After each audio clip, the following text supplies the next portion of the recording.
بسم اللہ الرحمن الرحیم۔ معزز ناظرین اکرام، السلام علیکم ورحمۃ اللہ وبرکاتہ۔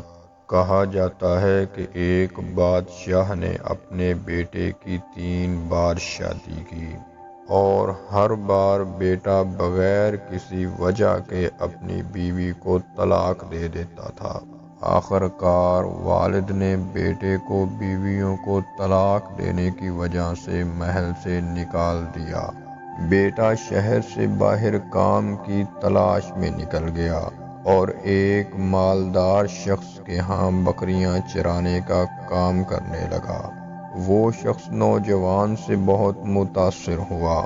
اس مالدار شخص کی ایک ہی بیٹی تھی اور اس نے سوچا کہ اس کی شادی اس نوجوان سے کروا دے تاکہ وہ نوجوان ہمیشہ کے لیے ان کے ساتھ رہے۔ معزز ناظرین، اس مالدار شخص نے اپنی بیٹی کو یہ بات بتائی تو بیٹی نے کہا کہ وہ اس نوجوان سے شادی نہیں کرے گی جب تک وہ اس کے ساتھ سفر نہ کرے اور اس کی حقیقت کو جان نہ لے۔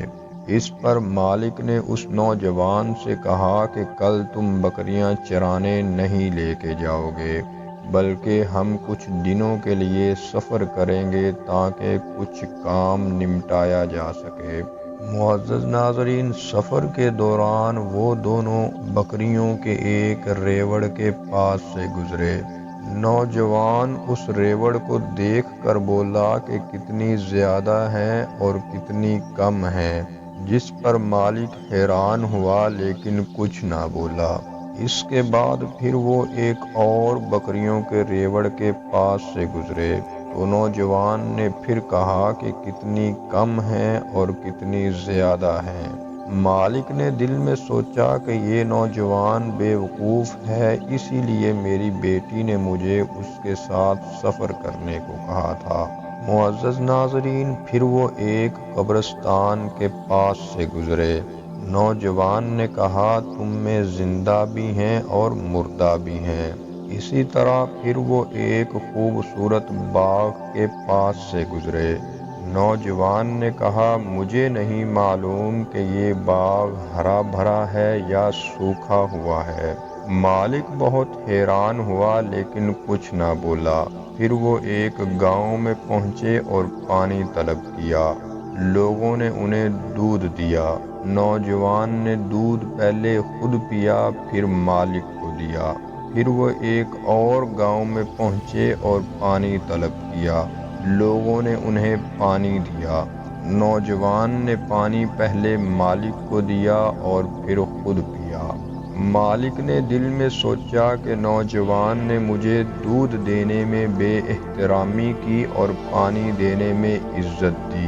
ناظرین اکرام، واپس سفر سے آ کر مالک نے اپنی بیٹی کو سارا ماجرا سنایا۔ بیٹی نے کہا وہ نوجوان بہت اچھا انسان ہے۔ مالک نے حیران ہو کر پوچھا کہ وہ کیسے؟ بیٹی نے جواب دیا کہ پہلا بکریوں کا ریوڑ جو آپ نے دیکھا تھا اس میں مینڈھے زیادہ تھے اور بکریاں کم تھیں۔ دوسرا ریوڑ جو آپ نے دیکھا تھا اس میں بکریاں زیادہ تھیں اور مینڈھے کم تھے۔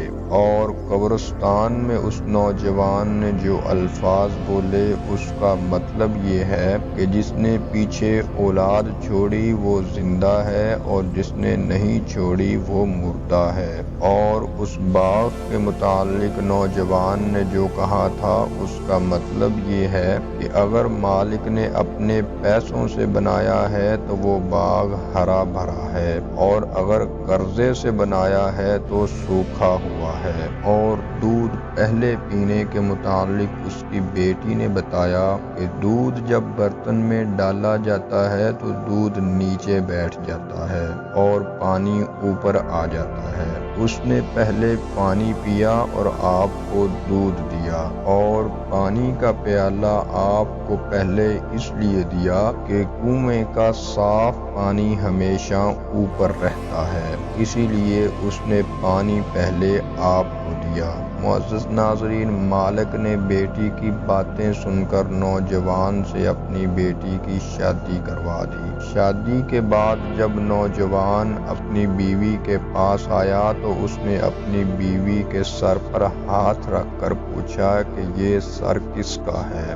بیوی نے جواب دیا کہ پہلے یہ سر میرا تھا اور اب آپ کا ہے۔ نوجوان نے کہا سفر کے لیے تیار ہو جاؤ، میں بکریاں چرانے والا نہیں ہوں بلکہ میں بادشاہ کا بیٹا ہوں اور میں تمہاری تلاش میں نکلا تھا۔ تو ناظرین اکرام، یہ تھی آج کی ویڈیو، اور اگر آپ صحابی رسول سیدنا حضرت عبد الرحمن بن عوف کی دولت کے متعلق ویڈیو دیکھنا چاہتے ہیں تو اوپر آئی کے بٹن پر کلک کر کے دیکھ سکتے ہیں۔ السلام علیکم ورحمۃ اللہ وبرکاتہ۔